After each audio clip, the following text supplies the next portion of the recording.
Tirana. Po flasim për Tiranë, po ke më shumë se gjysmën e popullsisë në Tiranë. Jo, e kam fjalë, as në Rom për një çift nuk është e lehtë me jetu, as në Milano, as në Jo, shiko këto pas krahasim me Romën, Athinën, Vjenën. Jo, për një çift me të ardhura bazike apo jo? As atje nuk është e lehtë për të marrë me të ardhura bazike një qeran mes Miniut.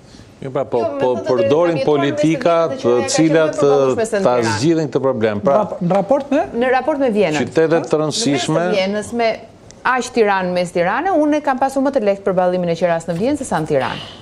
Që të mos bëjmë këtë paralelizmin se nuk funksionon. Po besoj, unë kam jetuar në Amsterdam dhe ka qenë pothuajse e pamundur. Aty kam për të marrë për të ardhurat. Realitetin ton këtu.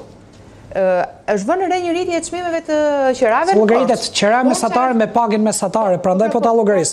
Dhe po ta krahasosh si me aq kam 1000 paragjykime, por në këtë raport ekonomik nuk jemi aq keq. Po nuk kemi, po s'kemi pse të jemi keq. Nuk kemi pse matemi me nivelin e të qenit keq. Duhet matemi me nivelin e të qenit mirë.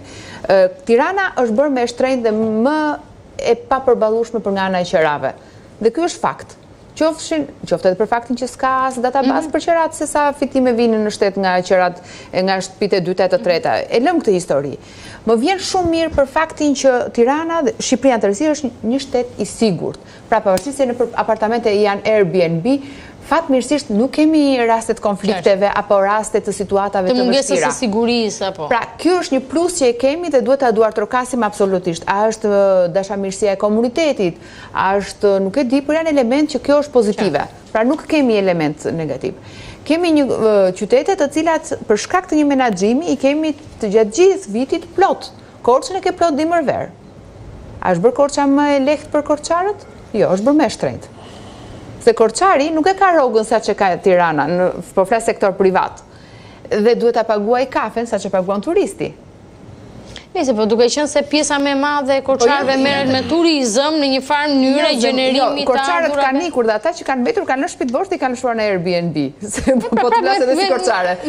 Me turizëm gjeneroj të ardhur. Fjalën që ka një përmirësim që duhet duartrokitur, por duke qenë se ekzistojnë modele të cilat kanë dështuar rrugës, nuk kemi pse kalojmë nëpërmjet dështimit. Marrim dështimet e tyre, i reflektojmë në përmirësi dhe të kapim trenin e turizmit në kohë. Një hapësirë shkurtër publicitare të dashur miqë, në pjesën në vijim, pjesën e fundit do flasim, do bëjmë të turizmi, por do lidhemi me Vlorën për të parë se si është situata atij. Është një nga pikat kryesore të turizmit në Shqipëri. Vitin e kaluar ka pasur probleme përveçse me transportin edhe me ujin e pishëm, si jemi këtë vit, menjëherë pas publicitetit e diskutojmë në studio.